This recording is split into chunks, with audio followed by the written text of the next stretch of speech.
Hi, everybody. Welcome back to the show. I'm your host, Johnny Kane. We are talking NBA in this segment, what I believe is going to be a wide open Eastern Conference and how the Pistons might figure into that. One of the big things in the NBA, well, in any sport really is, how can the health of a roster impact, what the pitcher is going to look like as the season wears along. And there were a lot of key injuries, if you remember, in particular, like Achilles tears during the previous season that really have impacted, how this season is going to look, especially in the early part of the season.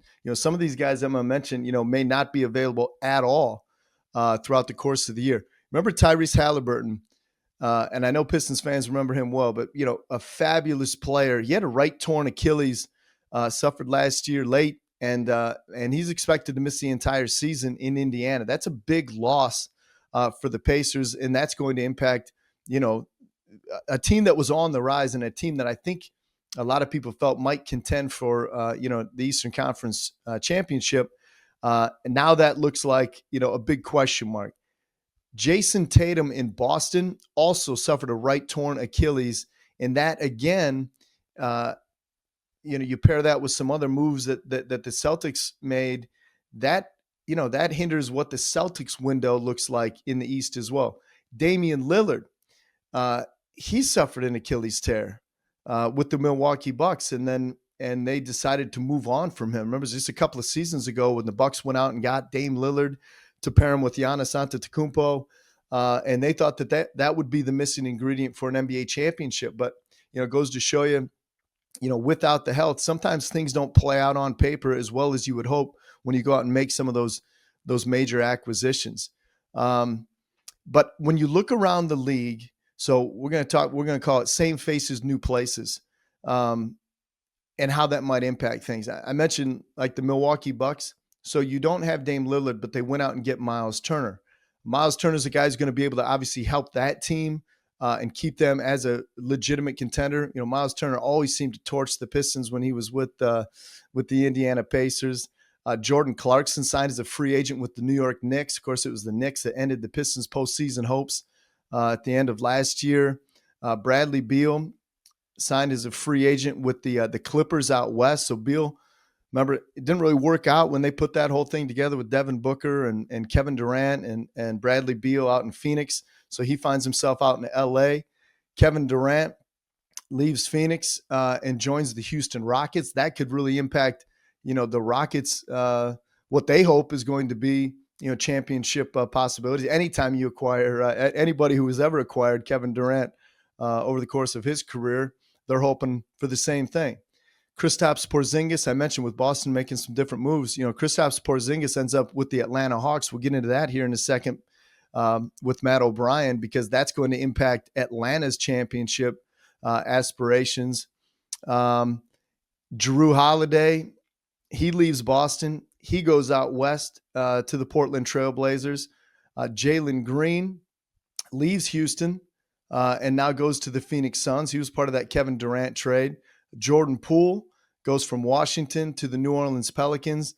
And Desmond Bane leaves the Memphis Grizzlies and joins the Orlando Magic. So, again, same faces, new places, something we'll have to get used to in the early going, seeing a lot of these marquee names wearing different uniforms throughout the course of the season, and just see what that thing's going to look like.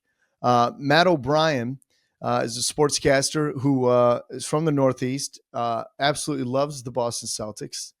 He makes it known. His handle, if you want to follow him on social media, is Boston Buckets.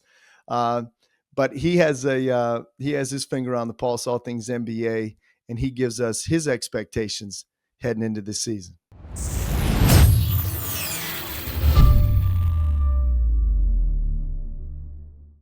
The NBA preseason is back, and here's what you need to be on the lookout for as we head deeper into it.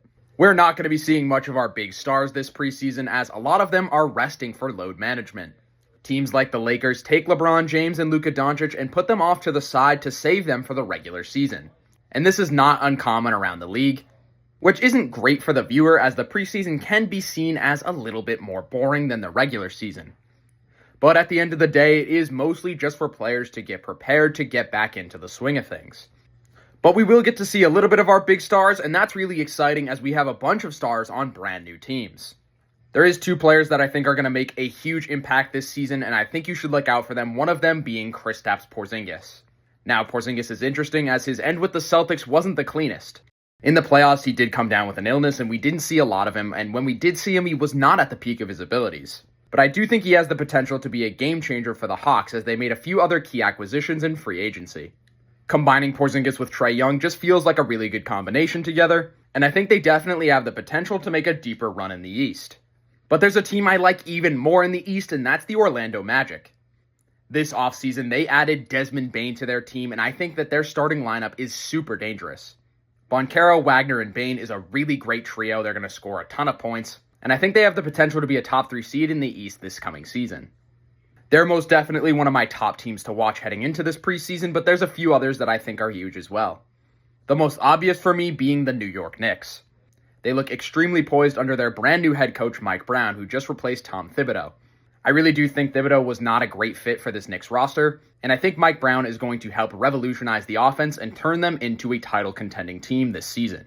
And those two teams are probably my finals matchup, but I do think there's a few other teams that have a chance to make a run. Looking at some teams coming out of the West, I think the Dallas Mavericks are looking really good this season. With rookie Cooper Flagg having a really great summer league, I'm sure he's going to be looking really nice in this NBA preseason, and I think he's going to have a great regular season as well. I expect him to win the Rookie of the Year. Pairing him with Anthony Davis and Kyrie Irving is a really nice group, and with other veteran talent like Klay Thompson on the roster, I think they're definitely poised to make a really good playoff run. We also have the Los Angeles Lakers, who I think are at their strongest in years. Obviously, they do have LeBron James, who could be in the last year of his career, but they also have Luka Doncic, one of the game's brightest stars who looked really good this offseason, and I think he's going to show the league that he still has the potential to be the best player every single year. But they also made a really huge offseason addition in DeAndre Ayton. To acquire a center for them is huge because that was their biggest lacking point. I do think the Lakers are pretty good this year. I don't know if they're good enough to win it all, but I do think they will make a good run. And then my last team that I really like out of the West is the Houston Rockets. Adding Kevin Durant is no joke. It's always going to make you better. But on top of that, they have a ton of young talent that's coming together really well right now. They looked pretty good last season, and to add Kevin Durant, I think they're only going to get better. And in trading Jalen Green, I honestly feel like that was one of their weakest points on the team. So to replace him with a seasoned veteran like Kevin Durant, this team's going to be dangerous. And there is one more team that I like out of the East that I think a lot of people are sleeping on, and that is the Boston Celtics.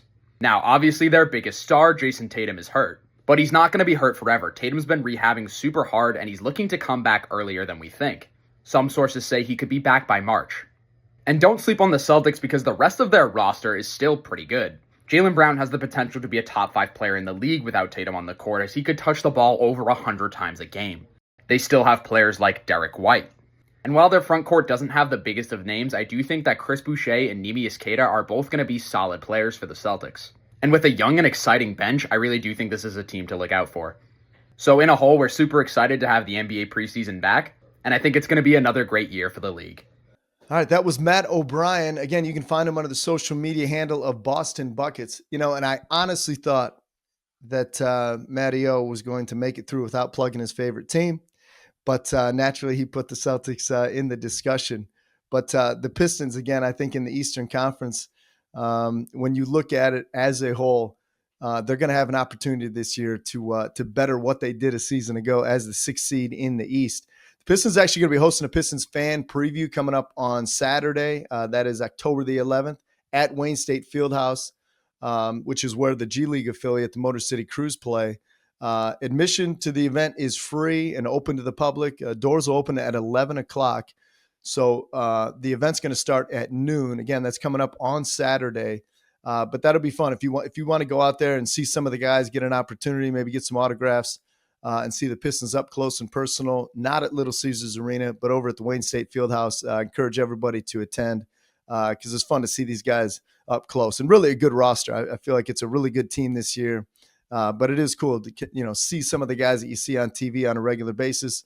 If you've got your Saturday afternoon open or late morning open, head over to Wayne State Fieldhouse and check them out. The NBA preseason will continue tomorrow night with the Pistons taking on the Milwaukee Bucks. That'll be an 8 o'clock tip that you can catch on FanDuel Sports Network. All right, when we come back, we're going to shift gears. We're going to go from the NBA to Major League Baseball, and we will introduce you to one of the newest voices of the Tigers that you will hear if you've ever stepped inside Comerica Park. His name is Zach Linfield. He joins one of our sportscasters, Aiden Novak, on the other side of this break.